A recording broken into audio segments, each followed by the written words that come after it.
اتحاد عربي أكد كلامك، ونحن نشاهد الاتحاد الجزائري من خلال البيان نتابع معكم في تثبيته لبيتكوفيتش رغم الخروج، وهذا يدل أن الاتحاد الجزائري لم يستعجل، ثبات في الرؤية والمشروع والنجاح في استمرار ودعم بيتكوفيتش. لا رائع.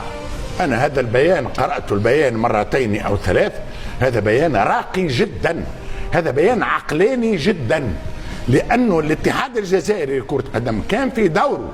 شو معناها دوره؟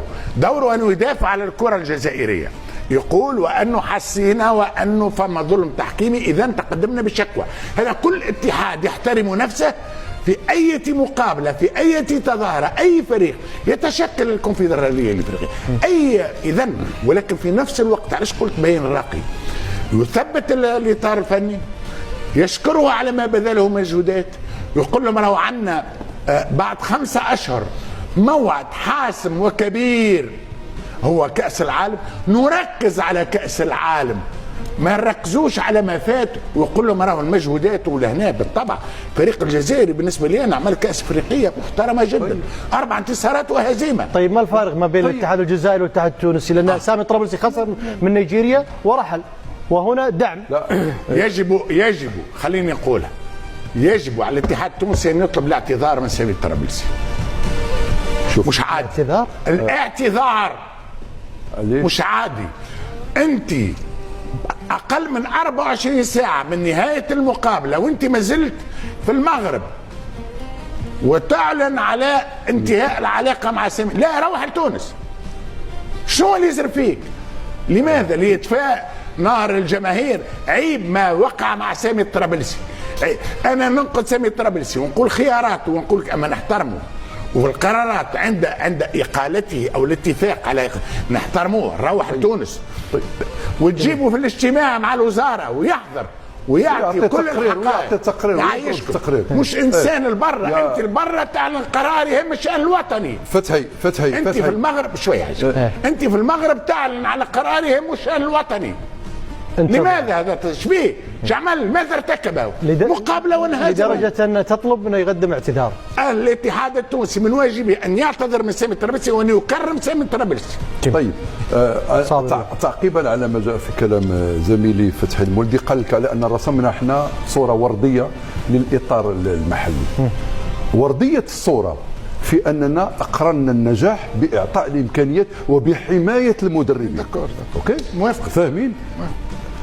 هذه نقطة لا يمكن. أنا أقول لك شيء، أكثر ما يمكن أن تخاف عليه عندما يعين مدرب محلي على رأس منتخب وطني هو مقولة الشاعر، وتذكرها معي جيدا: وظلم ذوي القربى أشد مضادة من وقع الحسام المهندي. أكثر من يخرب على المدربين المحليين هم زملاء المدربين. صح، هذا الجو العام. إذا كان هناك من صلخ جلد المدرب سامي الطرابلسي فهم المدربون التونسيون واللاعبون القدامى السابقون. أنا لا أريد أن أعلم. لا بس هذا اتهام، هذا قد يكون اتهام كلامك، أو يعني مثلا شملت الجميع شمولية. لا أبدا. أنا قلت لا أعمم، لكن أنت ذكرت زملائه من سابق معرفتي بالأمور.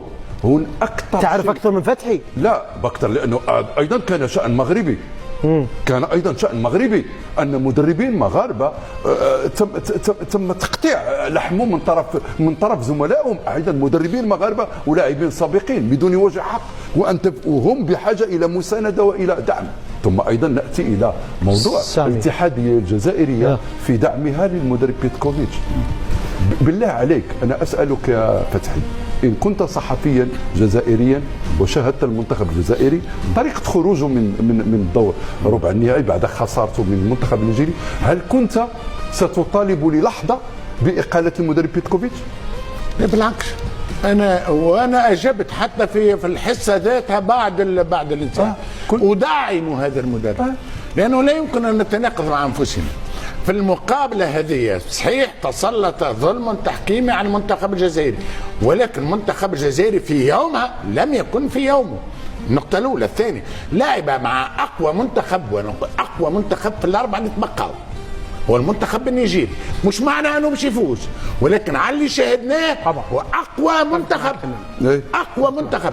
إذا معناها سامعني فما منطق. وبيتكوفيتش ما فعله مع المنتخب الجزائري خلينا ننسى.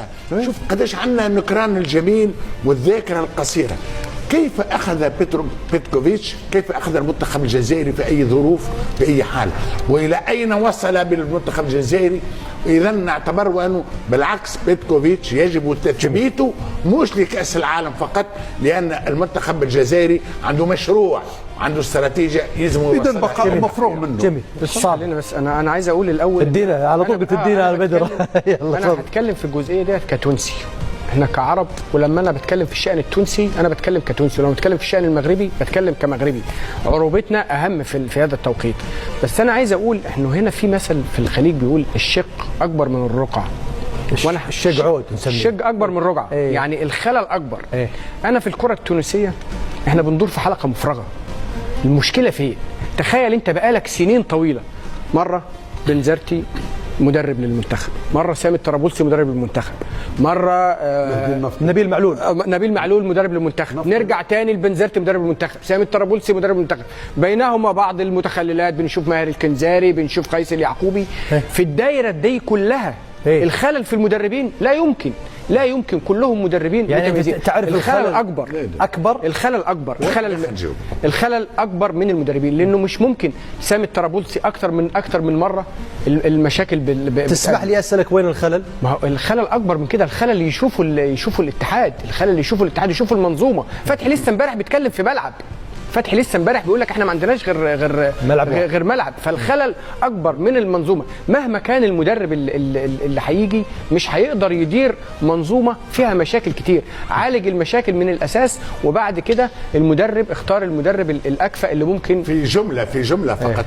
انا مع اقاله سامي الطرابلسي قلت ملاحظه، قلت هذه الشجره التي تحجب غابه المشاكل اولا. ثانيا احنا نقولوا منظومه كامله يجب تفكيكها باش نفهموا المشاكل منه. ولكن عندنا حاجه مؤكده، بعد 5 أشهر كأس العالم يلزم مدرب. اما تفكيك المنظومه يحب لها شويه وقت واراده. حسام الدين احمد، انت مع المدرب المحلي ام مع المدرب الاجنبي؟ أنا أقول أن المشكلة ليس هناك مدرب محلي أو أجنبية. المشكلة الاتحاد. هل الاتحاد له ثقة للمدرب المحلي أم لا؟ لأن المشكلة هنا فيها، خاصة في إفريقيا إذا كان مدرب محلي ليس له ثقة، وحتى لا يوجد تنظيم كافية. هي في القرار وفي المشروع، في القرار والمشروع، ولكن الرؤية. أنا إن كنت مسؤول قريبا إن كنت مسؤول الاختيار للمدرب المحلي. لماذا؟ ستصبح مسؤول. لماذا؟ لأن جدا. أول مرة منتخب جزر القمر تأهل في كأس الأمم الأفريقية كان مدرب محلي. نعم. أول مرة منتخب إفريقيا يتأهل لنصف النهائي في كأس العالم مدرب محلي. هذا خبرة، هذا أيضا درس في كرة. ستصبح مسؤول. فتحي يقول تصبح مسؤول. والله عنده ثوب المسؤول، خطاب المسؤول، والكل دبلوماسية. ولكن المشكلة في إفريقيا بعض الأوقات إذا فشل المسؤولون، مسؤولون الاتحاد لكرة القدم، يقول هو المدرب شماعة، هو المدرب يقوم بتحويل المدرب لحماية بعض المسؤولين داخل الاتحادات. جميل. هذا مشكلة. نعم. منتخب نيجيريا 5-5 واحد من المنتخبات الكبيرة في المربع الذهبي لهذه النسخة المميزة من ناحية الاستضافة هناك في المغرب وكذلك مستوى العالم.